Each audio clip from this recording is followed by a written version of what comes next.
Greetings, friends and brethren. This is Dr. Bob Thiel for Continuing Church of God. I'd like to talk about the Inquisition. I'd like to talk about the Spanish Inquisition and also Protestant persecutions. We're filming this in Stockholm, Sweden, and we were recently in Barcelona, Spain, and we'll go over some things related to that. As far as the Inquisition goes, we seem to have what I will call a rewrite of history. I ran across an article written by a Roman Catholic apologist called "The Truth About the Spanish Inquisition." I'd like to go over some of this article and some of the claims that are out there that people are believing associated with the Inquisition, or they want people to believe related to it, and try to explain some of the truth about the Inquisition and why it actually matters or should matter to Christians today. So first, this is from the Catholic Apologist article, "The Truth About the Spanish Inquisition." The medieval Inquisition began in 1184 when Pope Lucius III sent a list of heresies to Europe's bishops and commanded them to take an active role in determining whether the accused of heresy were in fact guilty. Rather than relying on secular courts, bishops were to see to it the accused heretics in their dioceses were examined by knowledgeable churchmen. Now they mean of their church, using so-called Roman laws of evidence. In other words, they were to inquire, hence the term Inquisition. From the perspective of secular authorities, heretics were traitors to God and the king, and therefore deserved death. From the perspective of the Church of Rome, however, heretics were lost sheep that had strayed from the flock. Well, this is a gross exaggeration. What I mean by that, the Church of Rome wanted these people dead. Basically, what they wanted to do is to cause fear so people would be afraid to rebel against the Church of Rome. They knew full well if they turned the so-called heretics, over to the secular authorities, these people would be killed. So to act like, oh, that's not really what the Church of Rome wanted, it's just ridiculous. They wanted people to be part of the Church of Rome, be persecuted, scare people from looking at the Bible and looking at the truth. Said, while the medieval secular leaders were trying to safeguard their kingdoms, the church was trying to save souls. At least that's their term of it. The Inquisition provided a means for heretics to escape death and return to the community. That's also an exaggeration. You had people called Cathars, and you had people called the Albigenses. They were spread in different areas. They were not within the city limits, many of them. It was safer not to be in the cities, and so these people were not going to get killed until the inquisitors go out and try to round them up. Most people accused of heresy by the medieval Inquisition were either acquitted or their sentence suspended. That's only if that's true, it's only because they thought that to some degree or other, most people got some acquisition or were accused. Because what happened was the inquisitors would come into town and tell people, we're here and we're going to talk to many of you, and you need to list anybody you think could be a problem.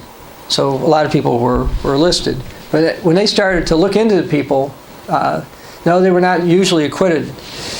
As a matter of fact, I'm going to read something. Now this is from Wikipedia, and I don't use Wikipedia a lot, but because it's in direct conflict with the statement that most people were acquitted, it says, quote, "Although quite rare in actual practice, the defendant could be acquitted." Okay?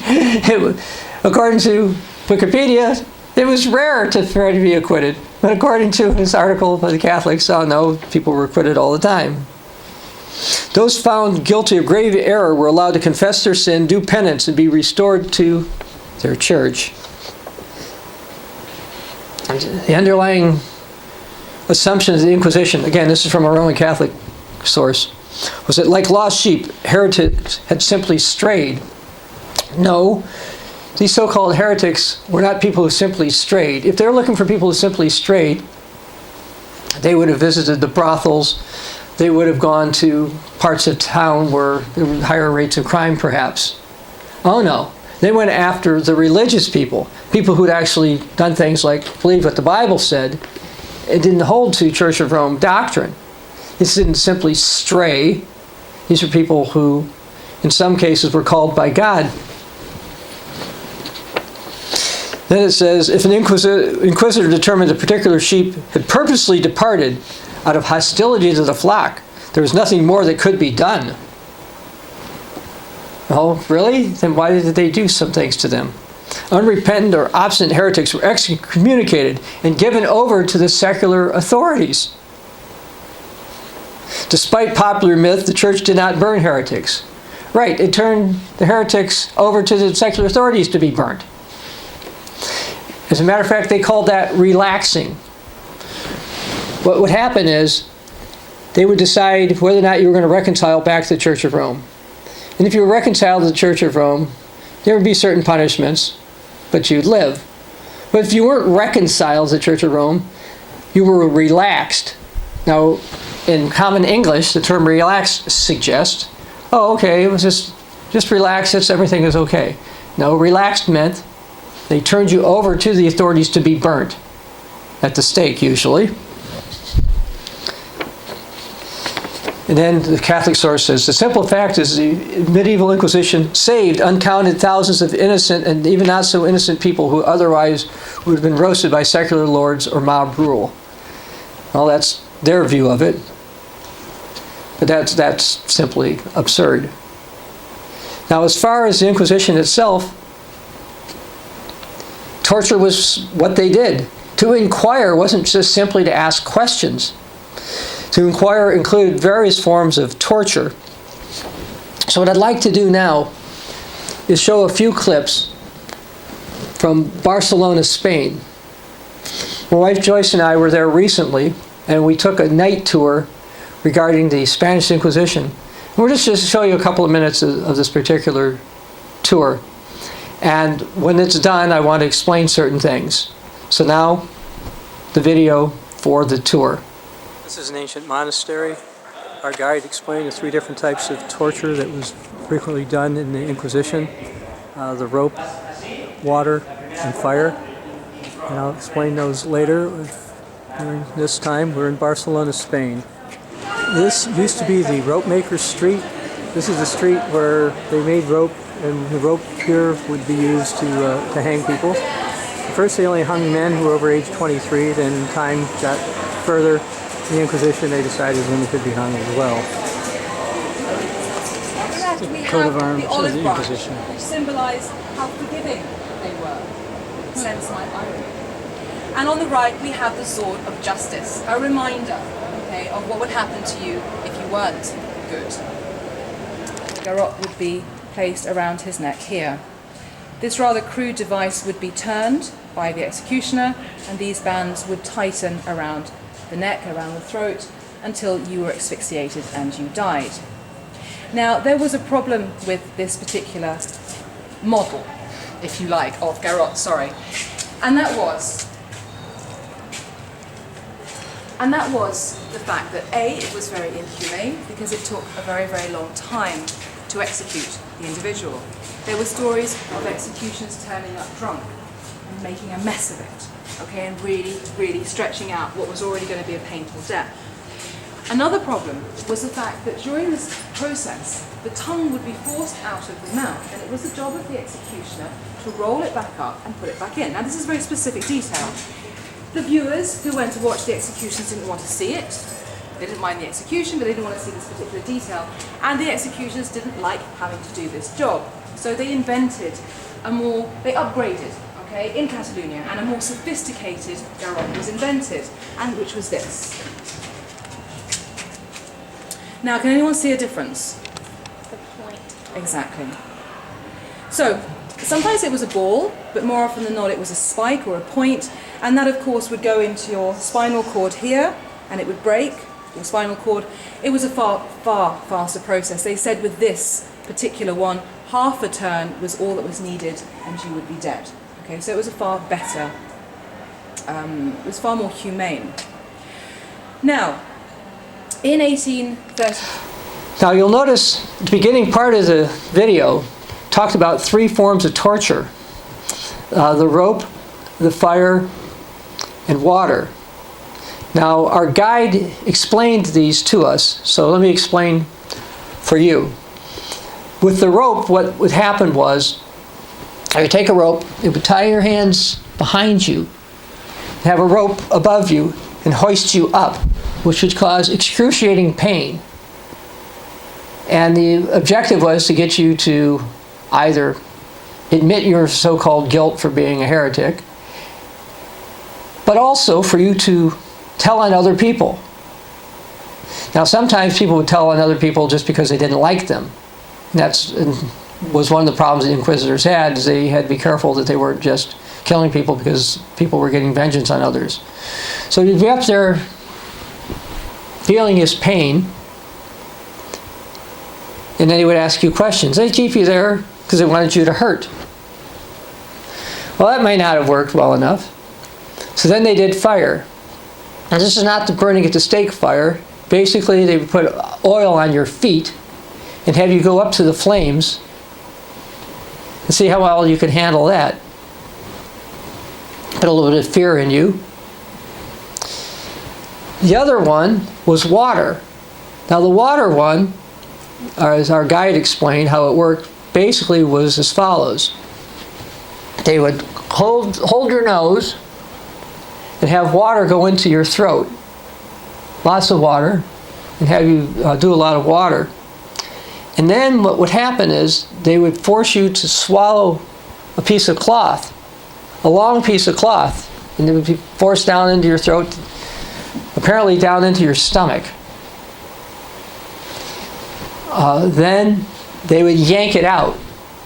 And based on what our guide had told us, this particular form of torture was the worst of the three. It was worse than being suspended this way by the rope, or being in front of the fire with oil on your feet. The water was the worst. And they would do this in order to, again, get you to confess.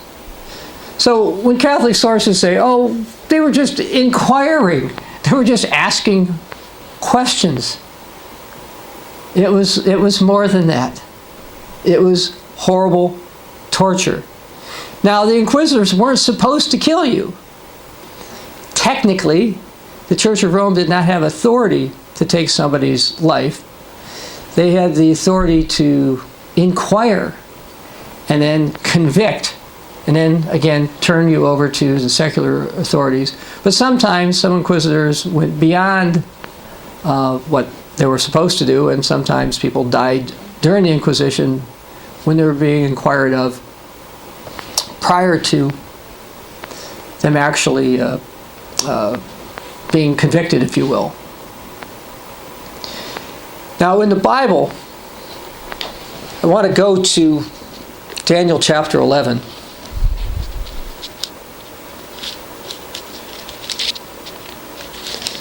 Daniel chapter 11 talks about a coming persecution.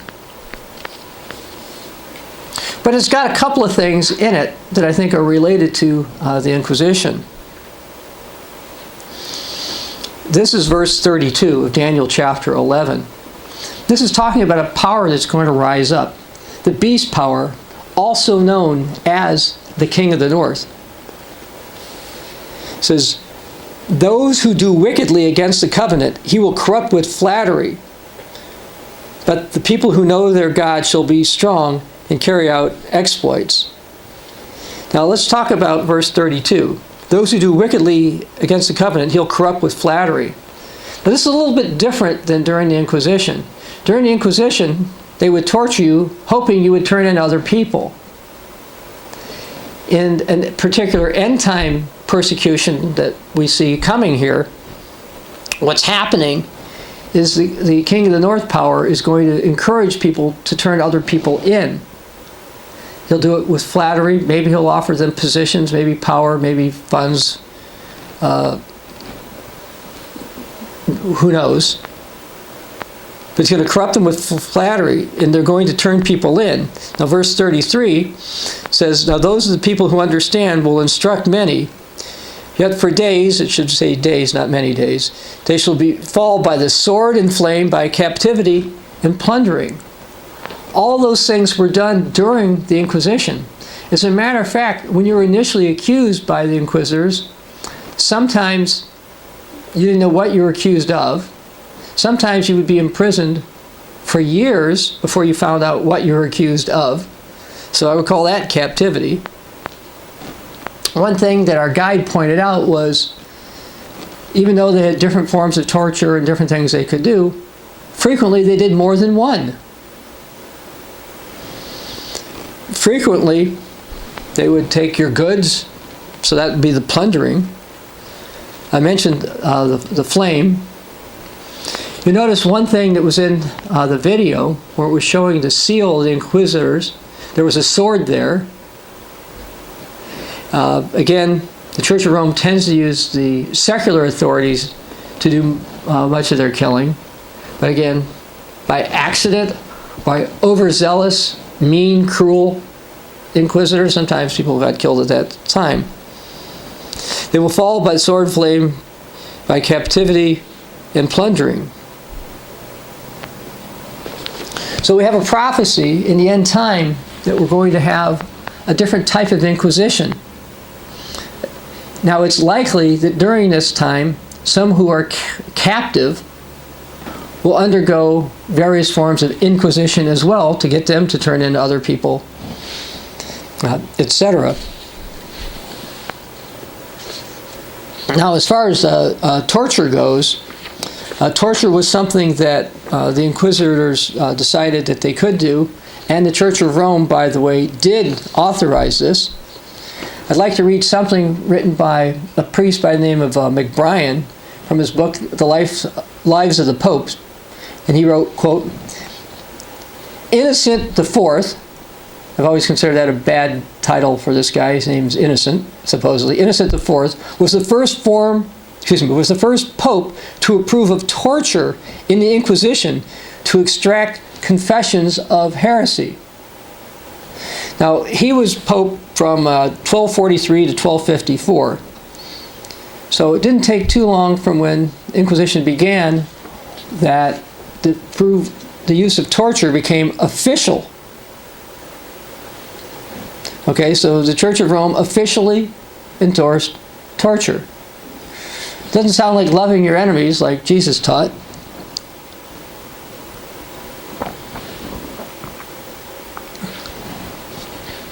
And let me say, this probably came because in 1252, there was called the Bull ad extirpanda.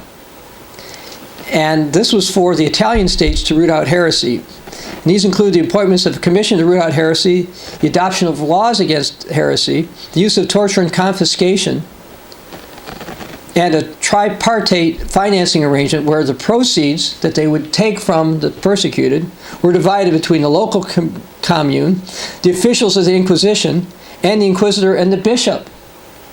So yes, the Church of Rome was profiting from this. While these arrangements were intended for Italian torture, they were subsequently adopted by all inquisitors. So torture, and they call it confiscation, but I'll call it thievery, were part of the Inquisition.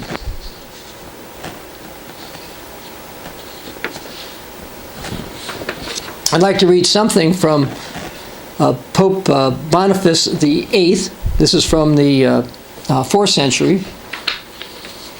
This is from his bull Unum Sanctum from 1302. The English translation is taken from a doctoral dissertation written in the Department of Philosophy at the Catholic University of America. Why did I bother to give you the full reference on that? The reason I did is so you realize this is not some Catholic bashing mistranslation or something along this line. Anyway, according to this pontiff, Boniface VIII, both therefore are the power of the church, that is to say, the spiritual and material sword. But the former is to be administered for the truth, but the latter by the church. I'm sorry, let me say that again. But the former is to be administered for the church, but the latter by the church. The former in the hands of the priests, the latter by the hands of kings and soldiers. But at the will and sufferance of the priest. So in other words, the priest thinks someone would be tortured physically, that's okay. However, one sword ought to be subordinated to the other, and temporal authority subjected to spiritual power. So what Pope Boniface was saying is, the Church of Rome is over everything, and will tell the secular state when they should be using the sword to kill.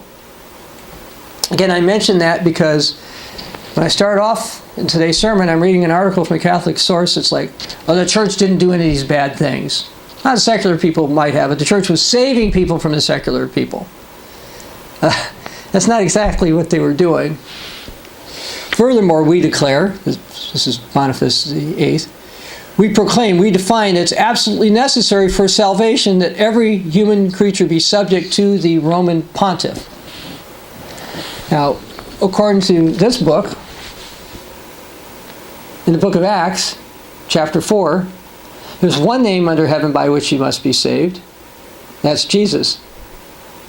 It doesn't talk about a Roman pontiff at all. And the word pontiff, by the way, means bridge builder. It's supposed to be the builder, the bridge between God and man. It was actually a title that the Roman emperors had until the Roman emperor, I think it was Gratian, in the 4th century, decided it was inappropriate for a Catholic emperor to have such a title. So he drops it, and right after he drops it, a Roman pontiff picks up the term. They weren't called pontiffs until then. I think it was Stephen around 385 or so, picked up the term Pontifex Maximus. Now let's go to the book of Revelation, Revelation chapter 17. In Revelation chapter 17, we hear of a power that's based on the city of 7 hills, is involved with human government and responsible for the murder of Christian saints. This is Revelation 17, starting verse 1. Then one of the 7 angels who had 7 bowls came and talked to me, saying, "Come, I'm going to show you the judgment of the great harlot, who sits on many waters, with whom the kings of the earth committed fornication, and the inhabitants of the earth were made drunk with the wine of her fornication."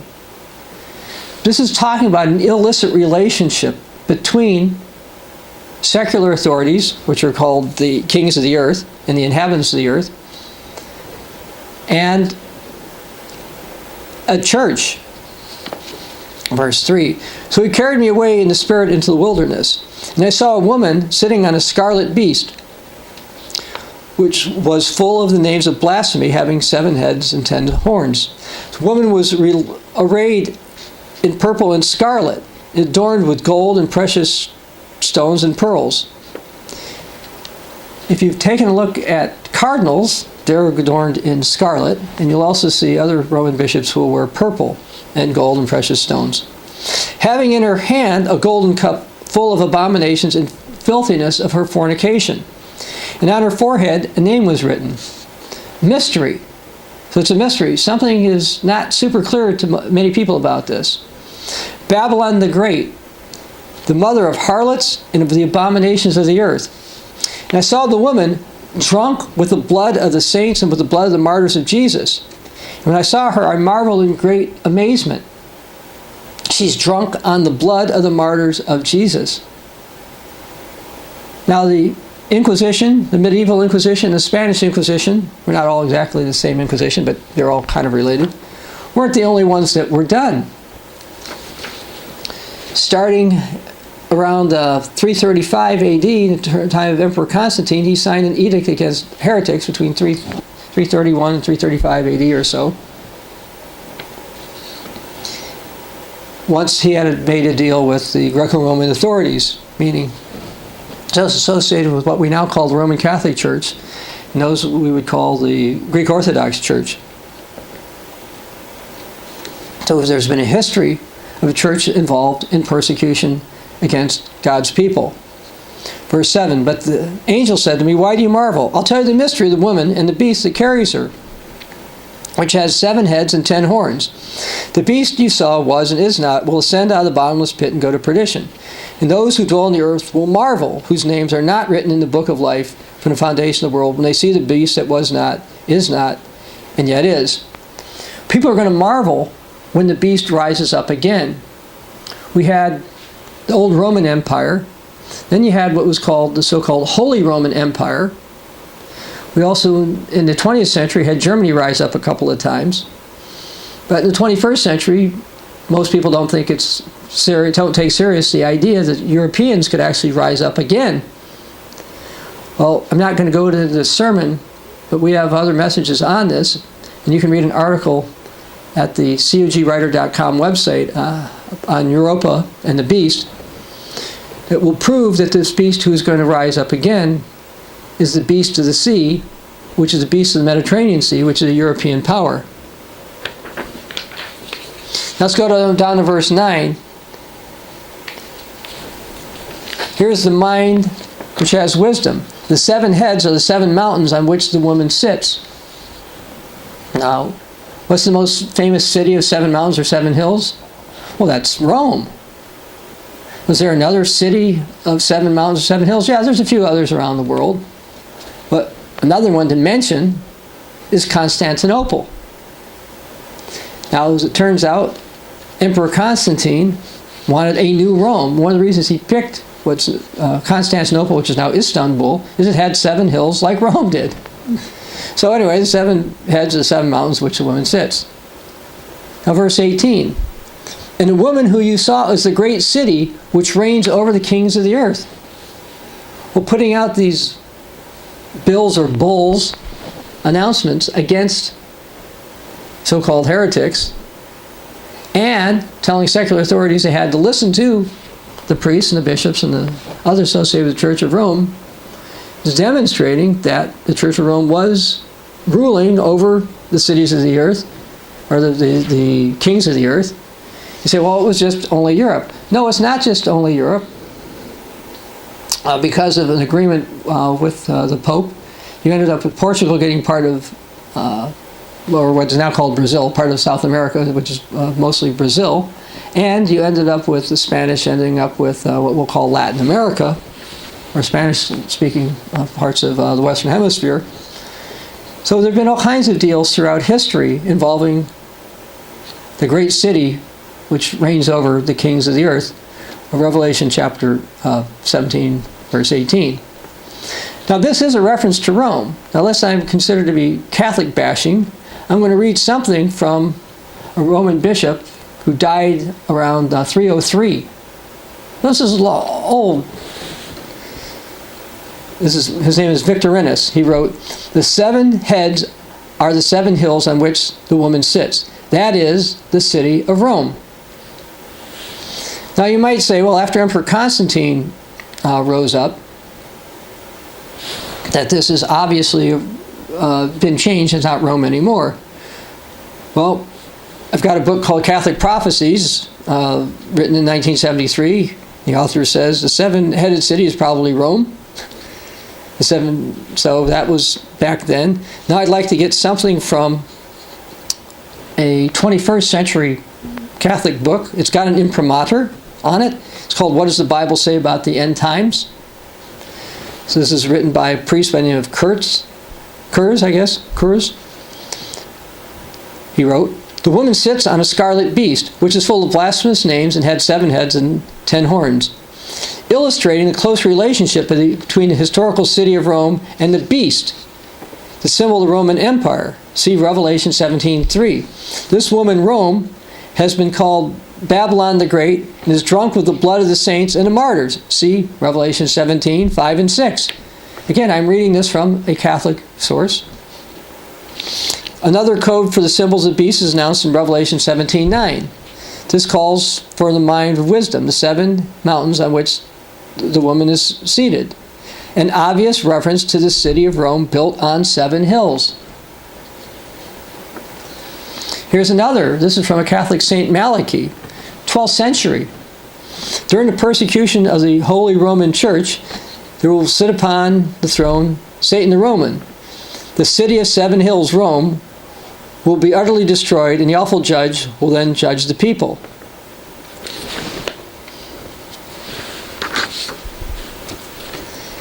I've got more references on this point, from Catholic sources that I guess I don't really need to go into, but will simply comment that Catholic scholars admit or realize that Revelation 17 is talking about Rome.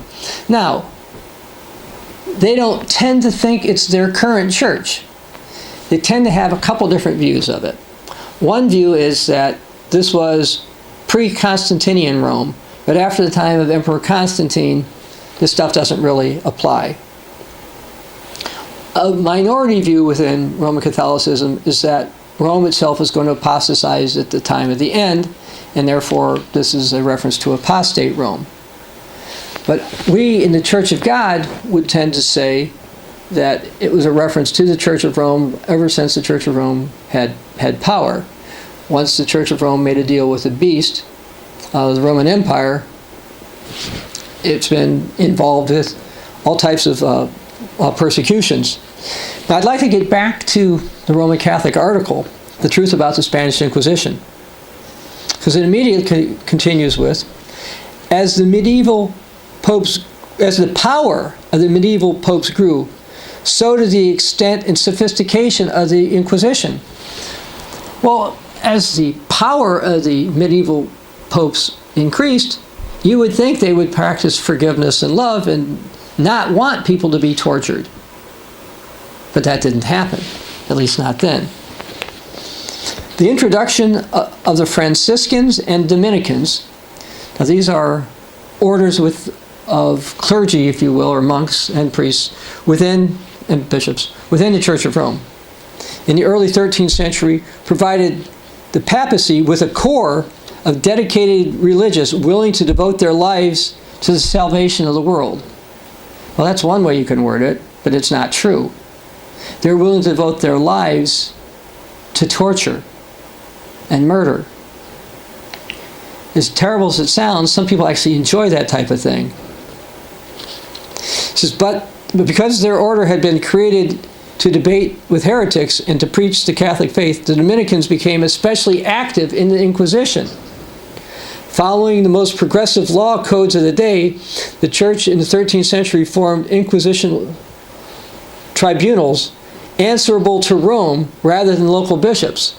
So it was beyond even the local authorities. Now the Inquisition, the inquisitors didn't have to bother with what the local bishops, maybe they didn't want to cause problems. But no, the Church of Rome wanted authority here. Again, these are answering to the Bishop of Rome.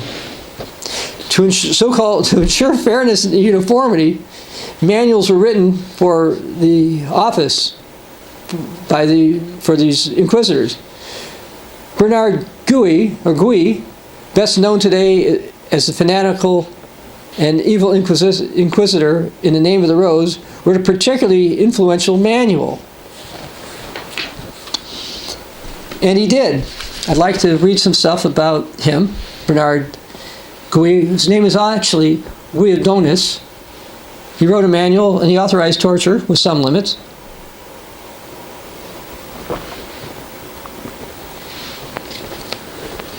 Here's something from an article called Change in the 14th Century, Inquisition Seen Through Bernard Gui. It says, Gui states the legal position that the inquisitors could use torture as long as there was no damage to limb or danger of death. A formula that stems from the ad extirpanda, which I mentioned before. But it's hard to know if they're hanging you with your arms up like this with a rope, how that's not going to do any harm to your limbs, that they claim that they were not doing that. Now here's another source that talks about a person by the name of Emmerich. It says he integrated torture fully and explicitly into his interrogation regime. He reused Gui's wording on interrogation with few changes. He clearly saw Gui's wording as consistent with the use of torture, about which he was open. Gui's argument, which is advanced nowadays to the use of torture, the ticking time bomb scenario, was that often the messengers and special guides of heretics were caught, who could most easily lead to other heretics if they wished to reveal where they were. But they wouldn't want to do this on their own. But they would delay as much as possible so others could get away. So basically, what they're saying here is, in modern times, you might hear people want torture justified because they say, look, if you don't torture somebody, a bomb is might about to go off, or there might be some terrorist incident or whatever. But back in the days of the Inquisitors, it was like, all right, you just caught up with a bunch of heretics. You've captured them. So what are you going to do with them?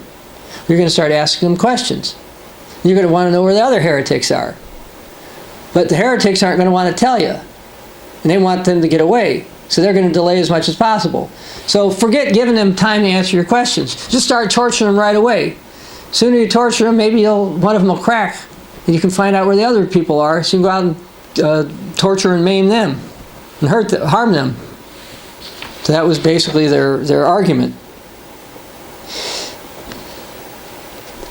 It says, in such cases, the fear of torture often led people to reveal heretics. The requirement to consult a bishop before you do this would lead to injurious delay. Injurious to who? To the Inquisitors. The Inquisitors wouldn't actually be injured, but they didn't want to delay because they wanted to round up as many as they could, to torture as many as they could, to get as many as they could. Now, the politically correct way to say this, by the way, and our guide when we had the tour tried to be politically correct occasionally, which was, well, they were just trying to reconcile people to the church. Well, what they wanted to do was exterminate people who held Church of God views. Now, the Spanish Inquisition, let me tell you the general gist of this. Spanish Inquisition, they say, didn't officially start until King Ferdinand and Queen Isabella, the ones that were associated with Columbus, actually, and that they were concerned that there were Jews who converted to Roman Catholicism, because if they converted to Roman Catholicism, they could make more money, more opportunities would be for them. But that the Spanish court had heard rumors that these people were still going to church on Saturday, and they still did some Jewish things. Therefore, they were not really Roman Catholics, they were just pretenders. So they went out when they looked for these people. Now, when they went out and looked for them, they would ask other people, do you know people who claim to be Christian but who go to church like on Saturday or do anything like that? Or have some unusual practices? And this would inevitably, when from time to time, bring up people who had Church of God doctrines. And there's other Catholic writings warning about people that they consider to be secret Jews, people who profess to be Christian, people who had Christian practices or believed in Jesus, but had Jewish practices. Let's say perhaps they kept a Passover at night on the 14th day of the first month. They didn't keep communion. Maybe they didn't work their land on Sunday. On Saturday. They didn't work it on Saturday, but instead worked it on Sunday. Those are the types of clues that tip people off on who to turn in. In modern times, maybe it's people who go to church on Saturday. Maybe it's people who don't celebrate Christmas. People who consider that Easter is the name of a pagan goddess and not an original holiday or holy day that was observed by early Christians. So anyway, I'd like to go back into a little bit about Guidonis. It says, his practice of torture has been the subject of inference and surmise, but you have no doubt when it's got this person by the name of Aymeric, who specifies in considerable perspective detail. He said his default way to get to truth was the use of torture. So the first thing this guy would do, is to torture. And he describes that the torture must be for the bishop and the inquisitor are supposed to make this decision, and they had a very low threshold for torture, which is terrible. And I'll read something else about this. It says, it isn't the use of torture that distinguishes between Emmerich, from the earlier manual authors, both Gui and Ugolini allowed its use. But the fact that the system is mechanical and precise with a series of rules to follow. Emmerich's threshold for torture is lower than his predecessors. It can be applied effectively on the basis of giving rise to suspicion during questioning, once the subject has come to the notice of the Inquisition. Emmerich is also prepared to repeat torture until he secures a result. And another researcher said most inquisitors in the 14th century used torture. Now I want to get back to the article from the Catholic Inquisitor.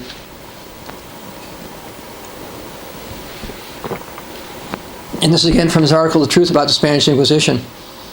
I'm looking at my notes and the time, and we'll see how much I'm going to cover today. I'm not planning on doing this as a two-part sermon. We'll see how much we'll go through here. Anyway, the Catholic apologist said, the power of kings rose dramatically in the late Middle Ages. Secular rulers strongly supported the Inquisition because they saw it as an efficient way to ensure religious health of their kingdoms. If anything, the kings faulted the Inquisition for being too lenient on heretics. Again, this is a Catholic apologist trying to make it seem like the Inquisition wasn't so bad.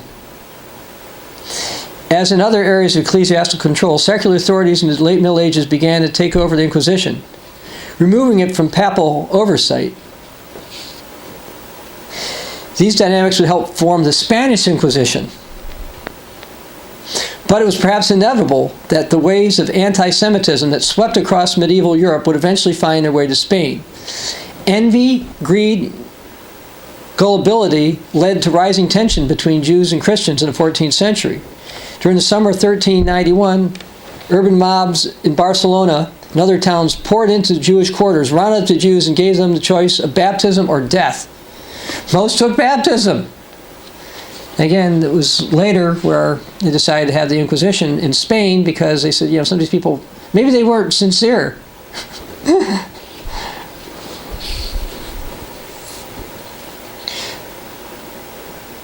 Now, according to this Catholic source, most of the new converts decided to remain Catholic. There were many reasons for this. Some believed that apostasy made them unfit to be Jewish. Others, worried about returning to Judaism, would leave them vulnerable to future attacks. Still, others saw their baptism as a way to avoid the increasing number of restrictions and taxes. If you were not baptized by the Church of Rome, they would tax you more, they would have other restrictions on you. The Jews didn't like that. As time passed, the so-called converseros, the converted Jews, settled into their new religion, becoming just as pious as other Catholics, well, maybe some. Their children were baptized at birth and raised Catholics, but they remained in a cultural netherworld. Although supposedly Christian, most of these spoke, dressed, and ate like Jews. Many continued to live in Jewish quarters and to be by their family members. By the mid-15th century, the whole conversero culture was flowering in Spain. Jewish in ethnicity and culture, but Catholic in religion. The expansion of their wealth and power in Spain led to a backlash, particularly among aristocrats and middle-class old Christians. So that wasn't enough to satisfy them. They resented the arrogance of the converted, and they envied their success. Anti-Semitic conspiracy theories abounded. The so-called converted, they say, were part of an elaborate Jewish plot to take over the Spanish nobility and the Catholic Church, destroying both from within. The so-called converted ones, according to this logic, were not sincere Christians, but secret Jews. Now, this Catholic source admits that modern scholars said this wasn't really true. This was not some Jewish plot to take over the church. He says it's common today to hear that the converseros were really secret Jews struggling to keep their faith hidden from the tyranny of Catholicism. Even the American Heritage Dictionary describes a converso as a Spanish or Portuguese Jew who converted outwardly to Christianity in the late Middle Ages so as to avoid persecution or expulsion, though often continuing to practice Judaism in secret. Now this source says this is simply false. But the constant drumbeat of accusations convinced King Ferdinand and Queen Isabella the matter of secret Jews should be at least investigated. So responding to their request, Pope Sixtus IV issued a bull on 1 November 1478, allowing the crown to form an inquisitorial tribunal consisting of 2 or 3 priests over the age of 40. And King Ferdinand was convinced that the problem of secret Jews was real. And this began the Spanish Inquisition, which was different than some of the other ones in that it lasted longer. The Spanish Inquisition, according to what we were told, lasted 3.5 centuries. So it lasted a long time.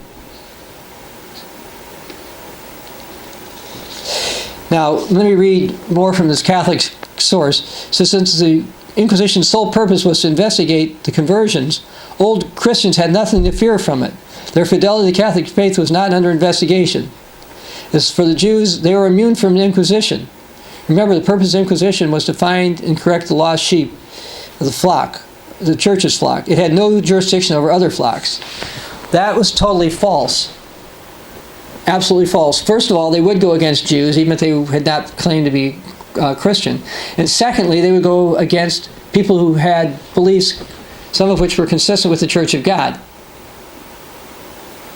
The Cathars, the Albigenses, and the remnants of Bogomils, etc. These people were not part of the Church of Rome, yet they were persecuted. And being an inquisitor, by the way, could lead to promotion. I'd like to read from a priest McBrien's book on the lives of the popes. Pius V, he was from 1566 to 1572. His intense commitment to stamp out heresy was a throwback to his earlier years as an inquisitor, including Grand Inquisitor or Commissary General of the Roman Inquisition. This led to an inordinate reliance upon the Inquisition and often inhumane methods. He was also unusually severe on the Jews. Again, I'm reading this from a Catholic priest. Here's another one. This is earlier. Benedict XII had come into office in 1335 with a reputation as a learned theologian and a tireless, persistent inquisitor, skilled at extracting confessions from alleged heretics, some of whom were burned at the stake. That's something I wanted to talk about, and I perhaps should have mentioned this earlier. When you saw the video clips, one of the things that you saw was a device called a garrote.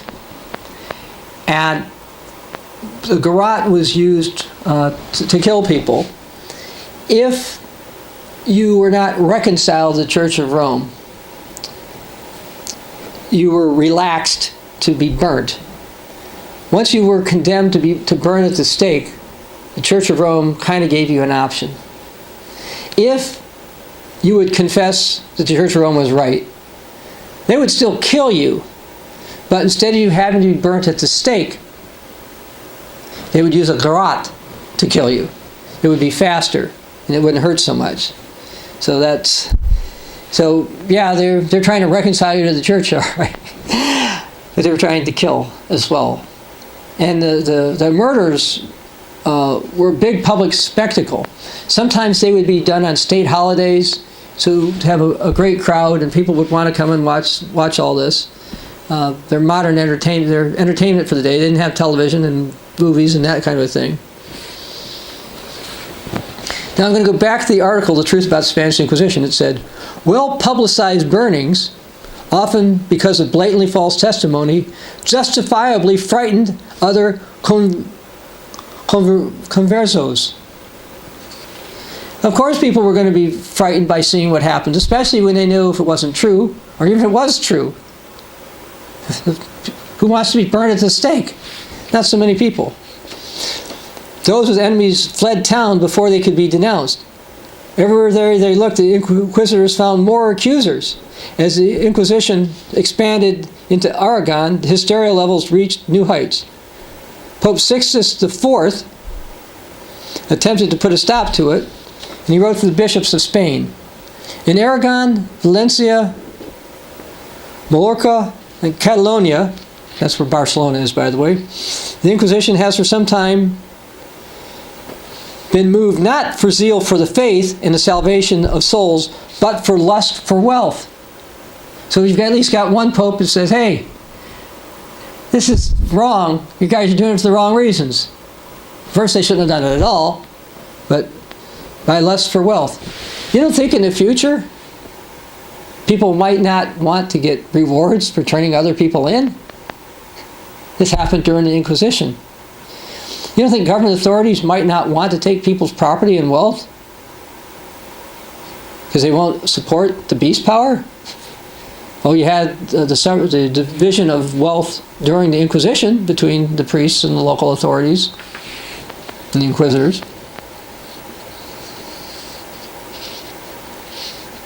Anyway, I'm going to read something else from Pope Sixtus IV, but it's not the way he meant it. Many true and faithful Christians, on the testimony of enemies, rivals, slaves, or other lower and even lesser proper persons, have, without any legitimate proof, been thrust into secular prisons, tortured, and condemned as relapsed heretics, deprived of their goods and property, and handed over to secular arms to be executed, to the perils of souls, setting a pernicious example and causing disgust to many. That's true. But some of the people that they killed, he wouldn't have considered to be true Christians, but some true Christians were killed during this process. So Sixtus decided, okay, from now on the bishops have got to be more involved. So they hoped that their so-called well-established norms of justice were respected. It's not justice to take somebody and torture them. It's not justice to put oil on their feet and have them stand next to the flames. It's not justice to put rope behind their arms and hold them up to hang them. It's not justice to plug up their noses, fill them full of water, and stick cloth down their throat and yank it out. That was considered normal and acceptable.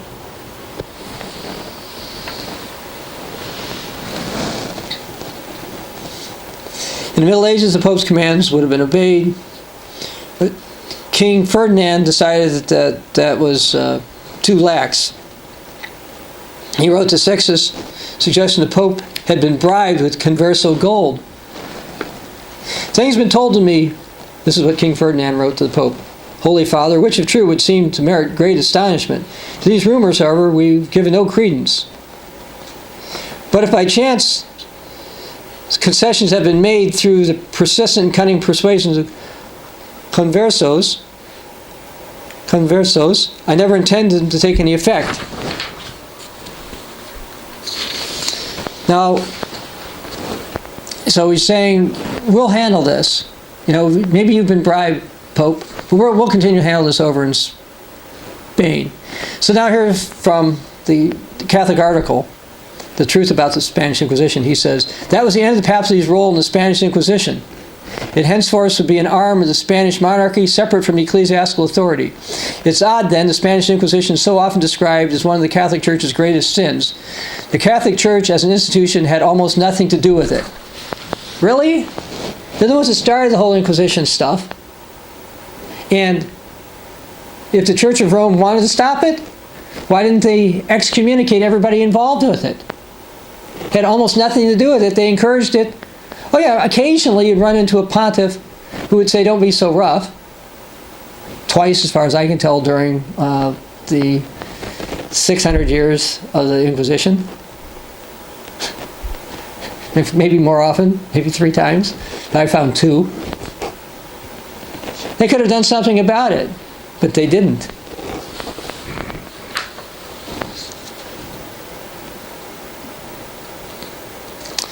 Said that the situation got worse over there.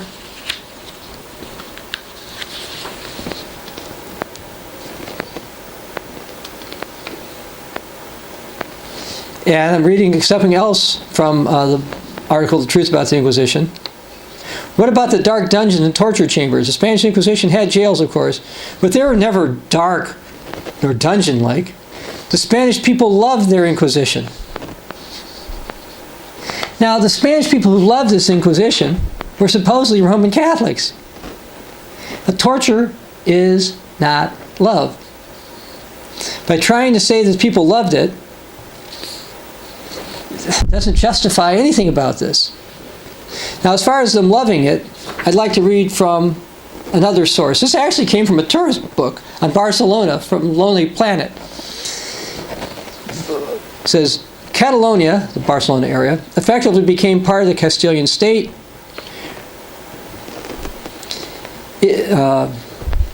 And the introducing of the hated Spanish Inquisition to Barcelona was something the local citizenry implored them not to do.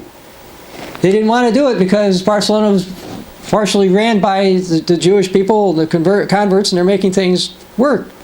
And they're afraid that this would make them poor. Barcelona reduced to penury during this time. They didn't want it. But it came from higher up. It came from the king. And you'll say, but, oh, the Pope told the king not to do this. Why didn't the Pope excommunicate the king? Why didn't they take some real steps? They didn't.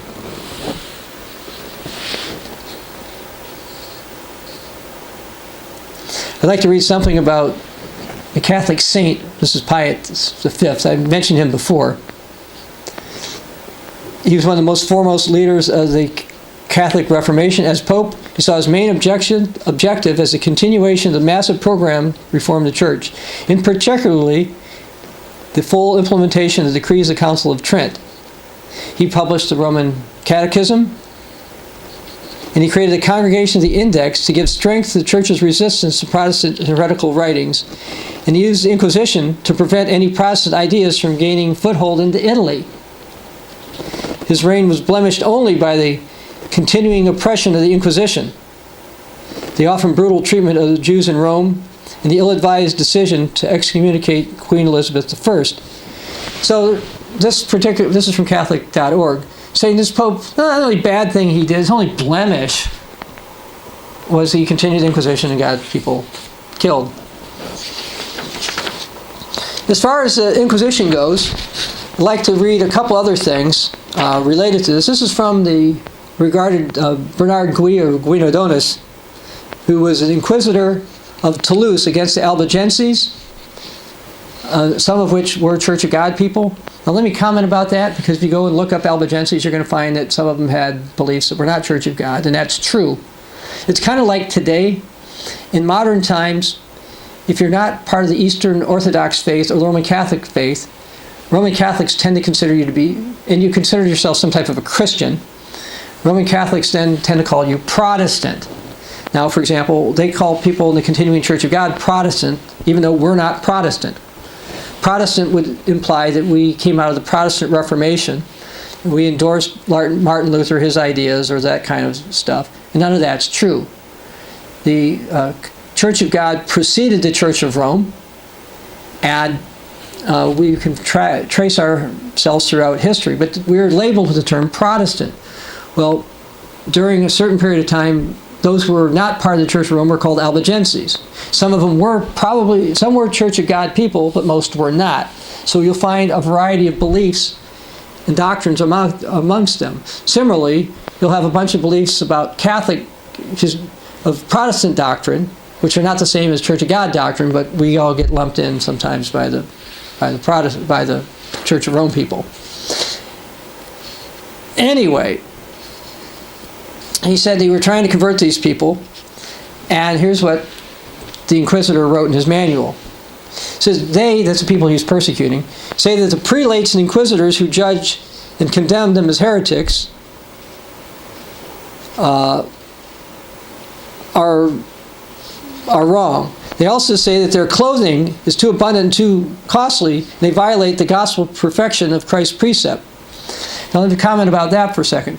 When you see the lavish robes that the bishops wear, Roman Catholic or Eastern Orthodox or whatever, please understand this was not how the apostles dressed.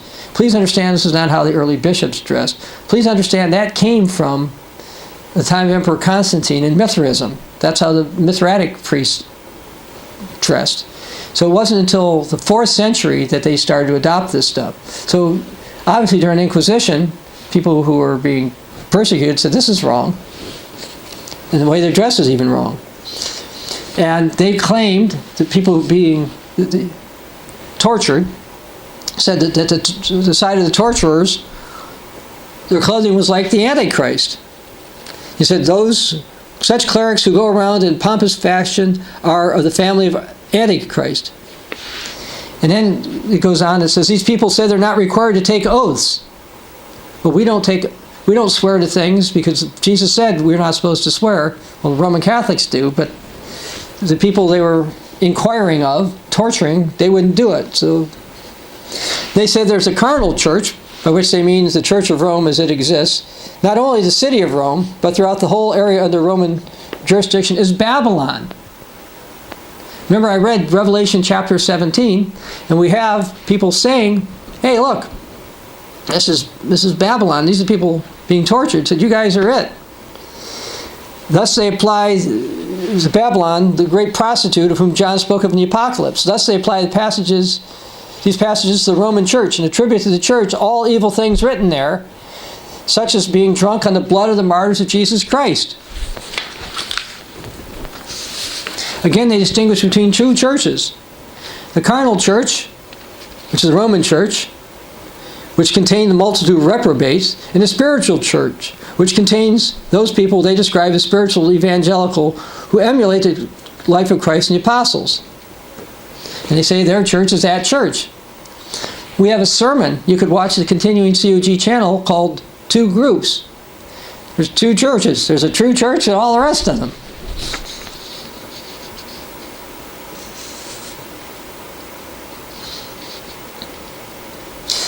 They say that the church began the day of Pentecost, which is what we teach. Again, they claim there's a double Antichrist, a spiritual or mystical Antichrist, and a greater Antichrist. Basically, how we would word that, again, this is a translation of somebody else's interpretation, is that, as the Apostle John wrote, there are many Antichrists. But there'll be one, if you will, because I say the final Antichrist, who will rise up.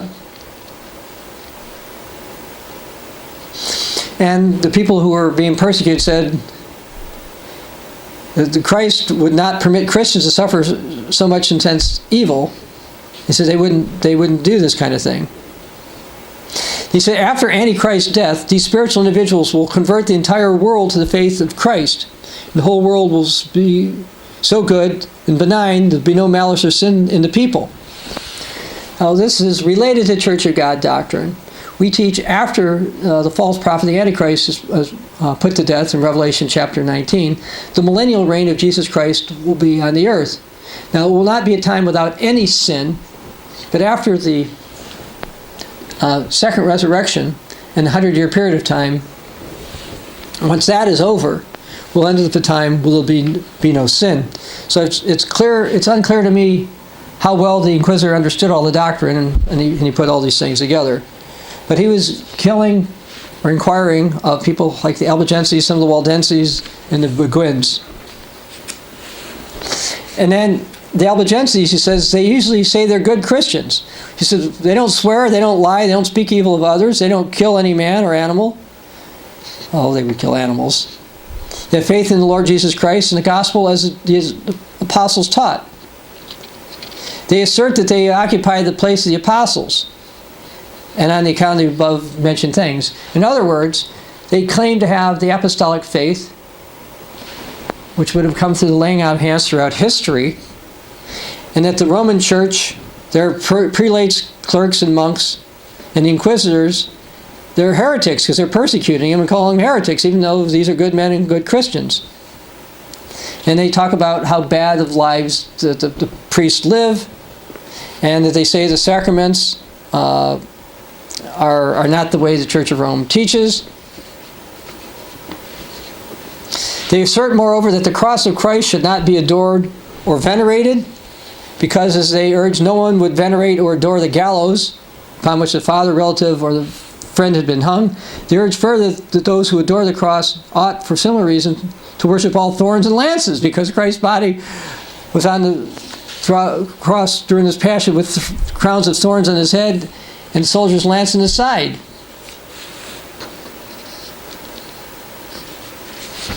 So these people didn't believe in Church of Rome doctrine. They didn't believe you should adore crosses, etc. Those, again, would be Church of God doctrine. I'd like to read something from a Protestant scholar. Said, one millennium, it says at the beginning, you've got Pope Innocent III. In the West, this Pope launched a crusade against the Cathars, Albigenses in southern France in 1208. In the 2nd century, the Christian era, most Christians refused to take up arms at all. One millennium later, Christians are not only fighting for the church against infidels who conquered ancient biblical lands, but against other Christians, heretical ones. Again, it's an interesting point I'll just mention here. Early Christians did not participate in carnal warfare. They were not going around killing people. Okay? So this Protestant says, at first Christians wouldn't do that, but now 1,000 years later, Christians are doing it. No, these are not real Christians. These are false Christians. Now get this. They were fighting against infidels, heretical ones, who only asked to be able to live in peace on their ancestral soil. These people weren't causing problems. They wanted to live in peace. We in the Continuing Church of God want to live in peace, and will continue to want to live in peace.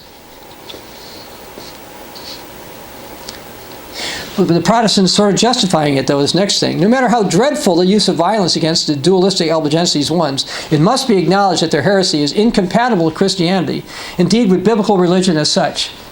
How could a Protestant scholar write such a stupid thing? He's just admitting that early Christians wouldn't kill, but it was okay for his type of Christian to go out and kill Christians that he felt were incompatible with his version of Christianity. Perhaps for medieval popes, the crucial factor that caused them to condemn the dissidents was really the dissidents' rejection of papal authority.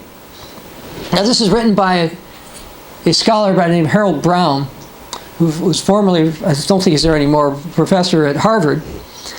And he actually admits in his book that his form of Christianity, you can only find proof for the last 16, 17 centuries. And if you go to the Bible alone, you end up with so-called ancient heresies.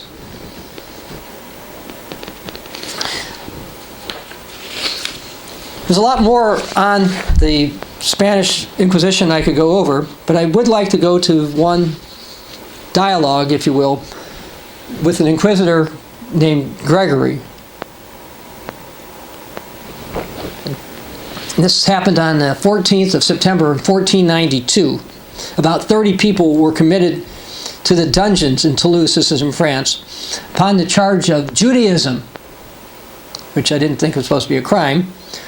And there was Anthony Farrar. He'd been the pastor or teacher of a Sabbatarian church of that city.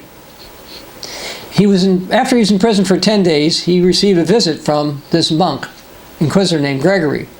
Gregory says, "Anthony, you must be a liar and deceiver, for I have been credibly informed that yourself and all your friends were of the cursed race of Israel." Anthony says, "It's false. We're honest Frenchmen and Christians, followers of Jesus." Gregory, "Nay, but you are Jews, for instead of baptizing your infant children, you have all your males circumcised." Anthony, "You're very wrong to accuse us of that practice for something of which you're entirely innocent." Gregory, "Hey, did you baptize your children?" Anthony, "We do not, nor do we circumcise them." Gregory, "Nevertheless, you must be Jews, since you say the law of Moses is still binding." Anthony, "We say the 10 Commandments are still binding." And by the way, we have a booklet on the 10 Commandments that you can look at ccog.org. Go to the literature tab, that's www.ccog.org, and read our book on 10 Commandments. So Anthony says, "No, we say the 10 Commandments are binding." Gregory, "Yes. Instead of observing the festivals of the Holy Church and honoring the holy day of the Lord, in which he rose from the dead, you're accustomed to meet upon the old Sabbath, or Saturday." Anthony, "We did indeed rest in intend divine worship on the seventh day, even as God commanded." So what's happened? Anthony and his associates in misfortune were subsequently burned in a marketplace in Toulouse, and all died praising God. They were worthy to suffer for his name. Now, I've been talking about Catholics doing this. What about Protestants? I'd like to read something from Martin Luther. This is from Martin Luther to George Spalatin. My heart is fuller of these thoughts than my tongue can tell. I've come to the conclusion that the Jews will also always curse and blaspheme God, as all the prophets have predicted. He who neither reads nor understands this as yet knows no theology, in my opinion. If you don't agree with Martin Luther that the Jews are bad, you said you don't know theology. And I presume the men of Cologne cannot understand the Scripture, because it's necessary that such things take place to fulfill prophecy.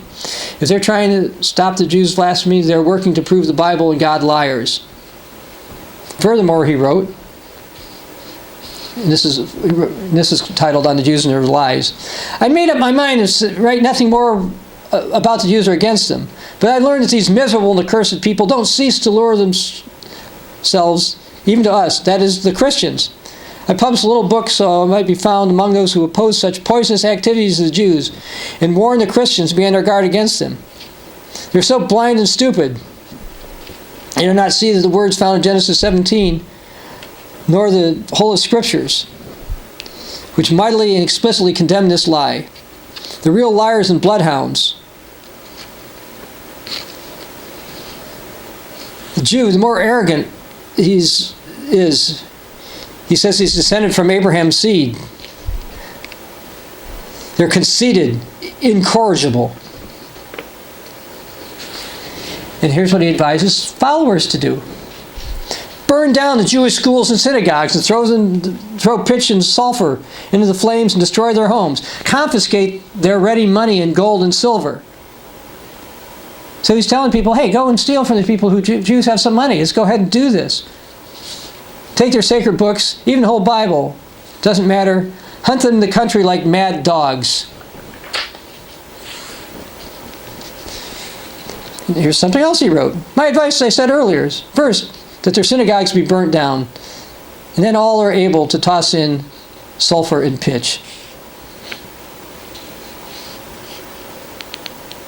Now, I'd like to read something from the 19th century account about some of this. As Catholics have persecuted Protestants, Protestants have pursued Catholics, Lutherans have hunted Anabaptists, Episcopalians have burned Puritans, Puritans have hanged Quakers, Calvinists have tortured Unitarians, all have united in persecuting the heroic infidels who refused to believe any of the multifarious and conflicting creeds.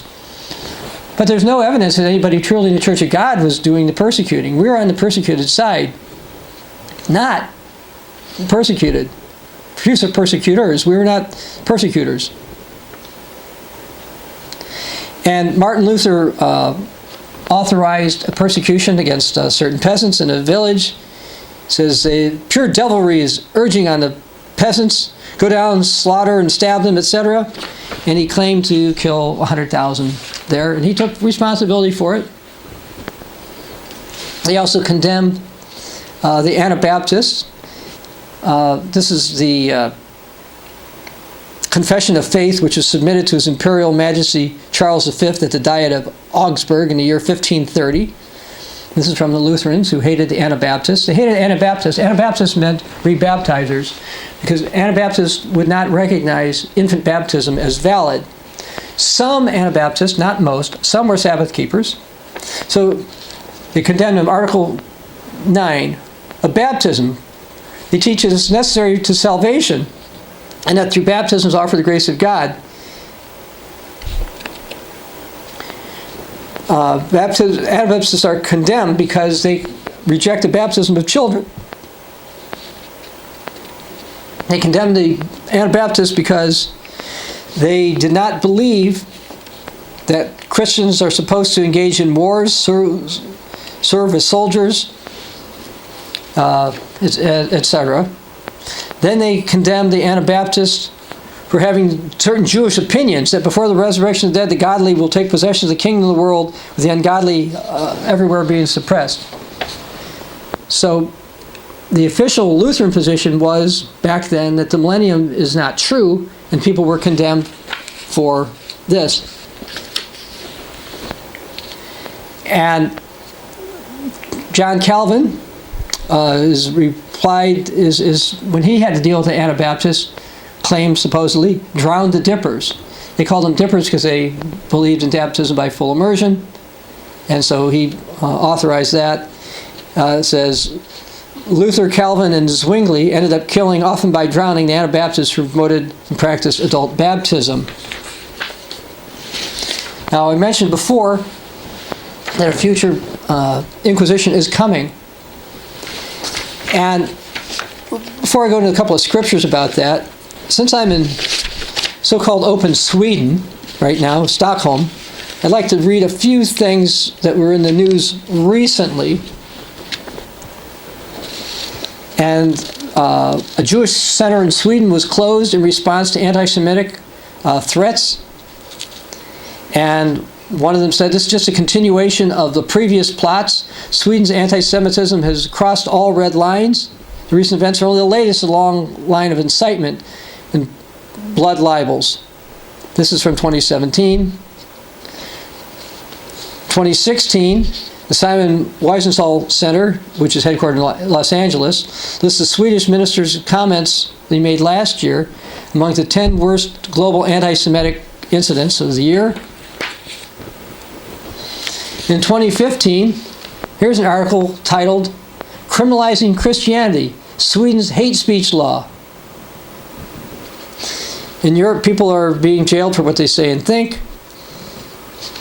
According to press reports, a particular pastor condemned homosexuality as abnormal, a horrible cancerous tumor in the body of society. And in Sweden, this biblical preaching is now a crime. That's what this article says. And so we're seeing the times come. If we say things that they don't want us to say, it's going to be a crime causing persecution. And in Canada, we've got the same type of thing. This article says the recent expansion of hate crime laws in Canada intended to outlaw overall criticism of homosexuality is convincing proof these trends are not limited to Europe. We were starting to see that in the United States. We've had a little bit of change in the U.S. with the new president. And actually, I asked somebody in Sweden what the Swedes thought of U.S. President Trump, and basically told me most Swedes don't like him. But this particular individual told me he thought he was a breath of fresh air. Now, he didn't say why, but this other article that I have might be it. It says, in Sweden, no one wants to talk about Muslim persecution of Christians. And there are problems in Sweden with this. But here's something I want to read you from May of 2017.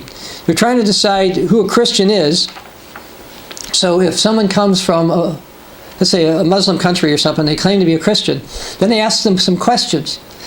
And here's the questions they ask them. How many parts are there in the New Testament? So they figure if you're a Christian, you would know that. You probably would. Here's one. Can you tell us about the Trinity? This is from Swedish government question. Now, early Christians didn't keep the Trinity. So what if you said that? Maybe you'll be persecuted for this. What's the difference between the Orthodox and Protestant church? Etc. So there's kind of a religious test, and they have the view of religion they want you to have. Now, I mentioned before about Daniel 11 that a future persecution is going to come. They're going to take things just like the old Inquisition, and people are going to die, as it says in verse 33 of Daniel 11, by the sword and the flame, like what happened during the time of the Inquisition. Now, in the past, Christians have been persecuted and subject to the death penalty for example, keeping Passover on the 14th, even though that was original Christian practice. Edict Emperor Theodosius in 381 or 385 said you get the death penalty for that one. Refusing to eat unclean meat. Emperor Constantine had people in Jerusalem killed if they wouldn't eat unclean meat. But other things Christians have been persecuted for is if they would work on Sunday, if they were Benitarian, if they kept the Sabbath, they kept the fall holy days, if they taught the Pope was the Antichrist, or the precursor of the final Antichrist, if they didn't accept papal authority, they didn't accept idols and icons, they had teachings different to the Church of Rome, had writings the Church of Rome didn't like, rejected Roman church sacraments, objected to how these people dressed, considered that Rome was a prophesied Babylon, refused to baptize infants, refused to participate in carnal warfare, taught the millennium, taught the kingdom of God. And those things have happened in the past. Now, I've read a lot of Catholic writings, and will tell you that according to Catholic teachings, in the future, Christians are also going to be persecuted for, according to Catholic sources, not accepting what we would consider non-biblical teachings about Jesus' mother Mary, not accepting the great monarch, which we say is the beast. The great monarch is a leader of Europe that's supposed to rise up, according to Catholic prophecy. We would call him the beast of the king of the north. For teaching the kingdom of God is going to come soon, they're going to be persecuted for that. For not wearing crosses, they say they'll persecute you for that. In the future, they plan on persecuting people for not keeping, for keeping seventh-day Sabbath. According to Eastern Orthodox prophecy, there's going to be public execution of the Sabbath keepers. Future. So you go through these things and you realize, if you go through history, that we've had problems. Now, you don't have to go there, but I want to read Revelation 14, verse 12. It talks about the time of the mark of the beast in Revelation 14, but then it says in verse 12, here is the patience of the saints. Here are those who keep the commandments of God and have the faith of Jesus. We're talking about having the patience by Christians who are being persecuted. Let me read a couple of Catholic prophecies. This is from their St. Francis of Paula in the 15th century. The great monarch will annihilate heretics and unbelievers. Here's one from a Capuchin friar, 18th century. This person's going to come to Rome and behold, admire the piety, the clemency of the pontiff. And he's going to be crowned and declared the legitimate emperor of the Romans. He will destroy the Ottoman Empire and all heresies. So, well, Ottoman Empire is gone, so what are we talking about? The Bible talks about the king of the north eliminating a power that's going to rise up called the king of the south, which sort of has the old Ottoman Empire. Essentially a Muslim power. But not just get rid of the Muslims, but all heresies. The time is coming. And here's a Catholic prophecy from 17th century from David Porteous. It says, the great monarch, we're going to crush the enemies of the Pope. And here's from Anne Catherine Emmerich from 1822, and they later made this woman a pope. It says, in the last days, marvelous things will be connected with the church. It says, by these heretics, this sect, all that belongs to them, their aprons and tools are going to be burned by the executioners, a public place of infamy. They were made of horse leather, and the stench from them was so offensive it made me quite sick. People are going to be persecuted. And we were going to have the flames, as I read in Daniel chapter 11, verse 33. And one of the reasons is they're worried at the time of the end that non-Catholics are going to rise up. This is from Anne Catherine Emmerich. Non-Catholics will mislead many. They'll use every possible means to entice people from the church. And great disturbances will follow. Jesus said in Matthew 24:14, the gospel of the kingdom will be preached to the world as a witness, and the end will come. This message is going to get out there. They're not going to like it. We're going to be preaching the truth.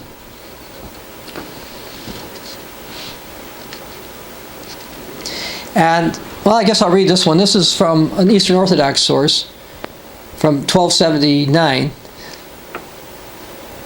It says, there's an evil assembly of the crafty leader dressed in black mourning apparel, which I always find interesting because if you look at the two witnesses are dressed in sackcloth, which is the Bible indicates is black. These are the most filthy citizens of Pentapolis, or the 5 cities. They are semi-godless men. They'll have to pay a price before the public executioner of the Sabbath keepers. In the book of Daniel, chapter 7, verse 25,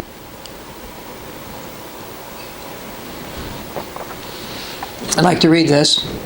Daniel 7, verse 25. He, that's this beast power, will speak pompous words against the Most High. He'll persecute the saints of the Most High and intend to change times and law. Then the saints will be given into his hand for a time, and half a times. We're talking about two persecutions here. One that begins before the start of the Great Tribulation.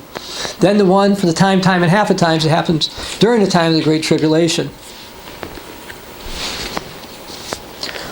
Scripture I'd like to read now is from John 16. John 16. Starting in verse 1. These are the words of Jesus. These things I have spoken to you that you should not be made to stumble. I'm trying to explain these to all because persecutions are going to come. They will put you out of the synagogues. Yes, the time will come. Whoever kills you will think he offers God service. People in the Church of Rome, who are the Inquisitors, were claiming they were doing God a service by persecuting people and killing people and torturing people and trying to convert their souls. Jesus warned about that. Now, just go back a couple of chapters to Matthew 24. Starting in verse 9. I'm going to read what Jesus said here. Then they will deliver you to tribulation and kill you, and you'll be hated by all nations for my name's sake, because you're going to be standing for the truth and for doctrine that the true Christian church has held throughout history. And many will be offended and betray one another and hate one another. Many false prophets will rise up and deceive many. And because lawlessness will abound, the love of many will grow cold. The king of the north is going to persuade people, corrupt people through flattery. Their love will grow cold, and they're going to turn us in.